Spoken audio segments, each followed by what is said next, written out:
Good afternoon. Welcome to the weekly livestock market update. I'm Brownfield Anchor reporter Meghan Grebner. With us, as always, to talk all things markets, University of Missouri, Scott Brown. Good afternoon, Scott. Good afternoon, Megan. I feel like I just saw you.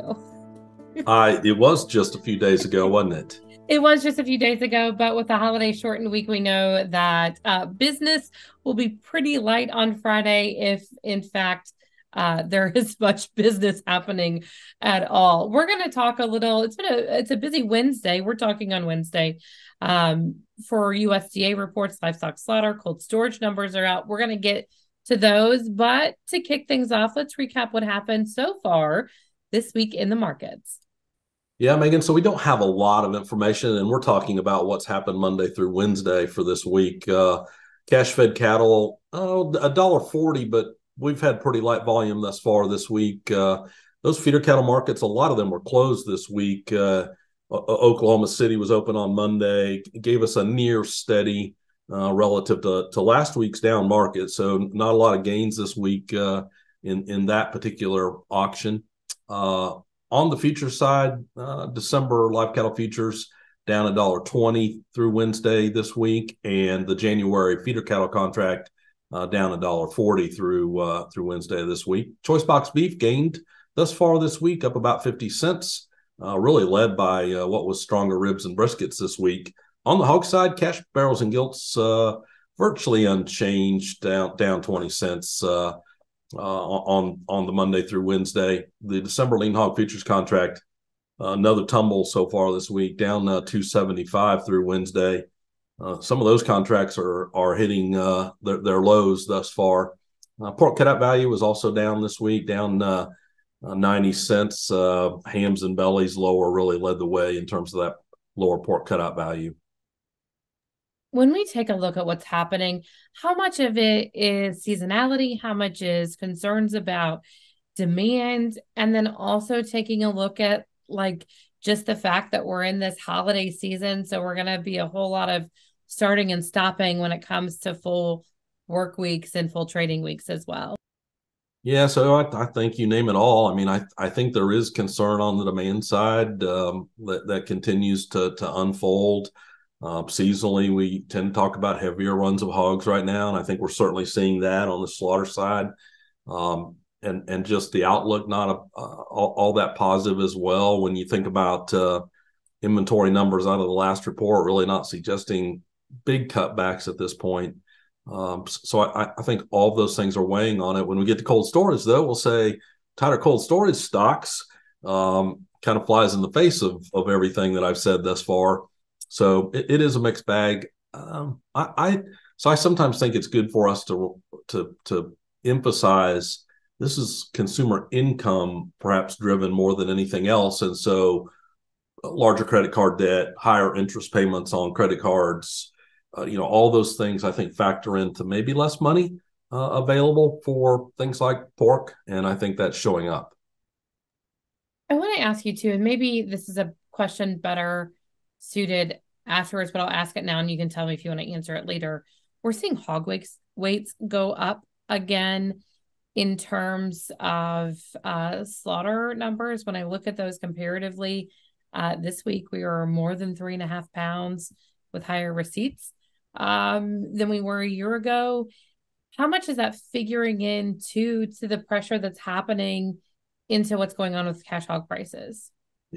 So for sure, we get livestock slaughter here to remind ourselves we're producing more pork in October 23 than we produced beef in October of 23. So I think there's a lot to be said for that supply side being larger than we would have thought. So more hog slaughter than maybe we would have thought a few months ago, coupled with heavier weights. As corn prices have come down, it's not too surprising to see us a little heavier on the weight side, I suppose. But we need to curb the supply growth here a little bit. I think if we want some higher prices in the coming weeks. All right, let's talk slaughter numbers as we look Monday to Wednesday. Talk to me a little bit about how things have been running. Yeah, so let's not hold me to this is where we end up at the end of the week, but Monday through Wednesday this week relative to Monday through Wednesday of last week. Cattle slaughter We were running 2,000 head above where we were last week for the first 3 days, while on hog slaughter we're 8,000 head below. So not big changes relative to where we started last week. And I expect, Megan, we're going to be awful slow for the remainder of this holiday week. And the runs will be significantly down relative to where we were last week.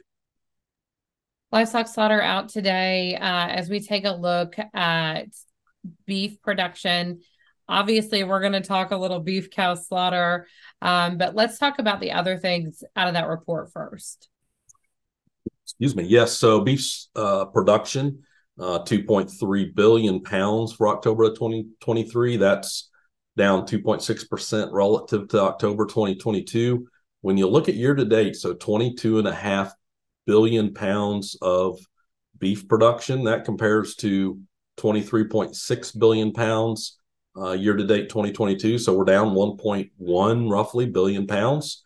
That's 4.9% below, which don't want to lose the side of the fact that tight supplies have been part of what's gotten us record cattle prices at times. Slaughter weight's really unchanged October of 23 relative to 22. And then cattle slaughter, just like production, down 2.6% for October of this year relative to last year. On the pork side, it's the other side of the coin, if you will.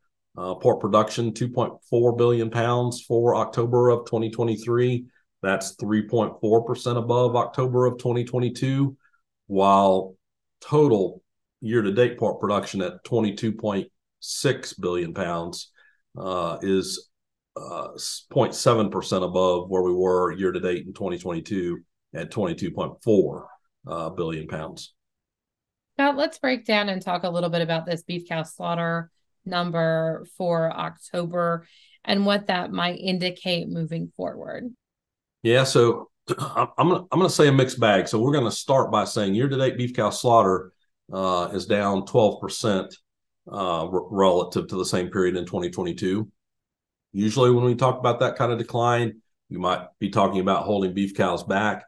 I just remind us that 2022 beef cow slaughter numbers were very high, drought-induced high, as a matter of fact. Now, I think it's interesting when you start to look at some of the region numbers that we have. So if we look at what's the federal region of Arkansas, Louisiana, New Mexico, Oklahoma, and Texas, when you look at year to date, we're down 18% in region 6. That's one of the largest. When you look at Iowa, Kansas, Missouri, Nebraska, so I kind of tend to say where more of the dry weather was, beef cow slaughter down 2.4%.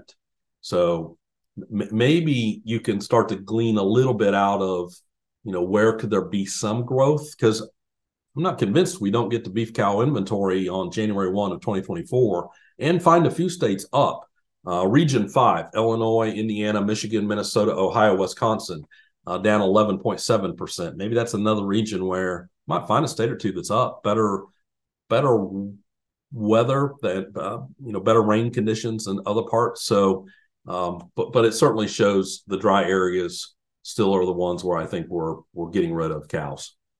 And I feel like too, we also have to keep in mind, and you alluded to this, we slaughtered a lot of beef cows in 2022. So while we might look to be slowing, we're also pulling from a smaller pool of beef cows.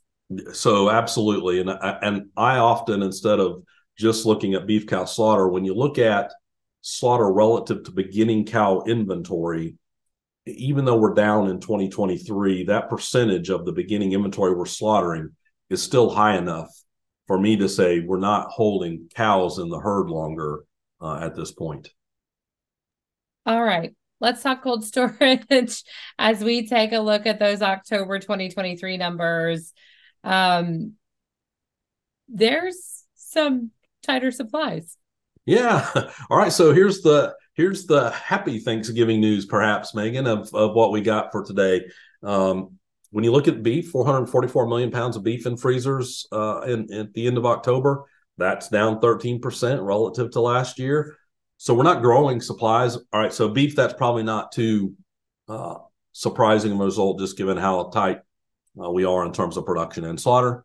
But on the pork side, 436 million pounds of pork setting in freezers. That's down 14.5% from October of 2022. And so maybe that's the more positive news of the two. But it's really interesting when you start to look at these components on the pork side. So bellies down 31% relative to last year. We're getting tight on belly stocks again. Ham stocks down 6.7%. Loins is where I think we're still struggling a little bit. So loin stocks down 1.4%. So in relative percentages, those kind of line up with what we've been seeing on the demand side, where bacon continues to be fairly strong on the demand front. Everybody loves their bacon. And thank you, Mexico, for taking all of our hams. That's right. That's right. And I know hog producers won't be happy with me saying it could have been worse had Mexico decided to get out of the ham business this year. And I'm sure a lot of them are saying it's the worst it's ever been. I just will say it could have been even tougher this year. That's really it for us this week. Obviously, for those who are watching now, happy Thanksgiving. For those who are watching on Saturday morning and later, we hope you also had a happy Thanksgiving. As we look ahead to next week, farm income, restaurant performance index, ag trade outlook. What are your 2 cents projections, thoughts about that ag trade outlook for next week? Yeah, so that's the big one. So USDA's generally been pulling back on their outlook for export value in the coming quarters. I won't be surprised to see a further reduction lower.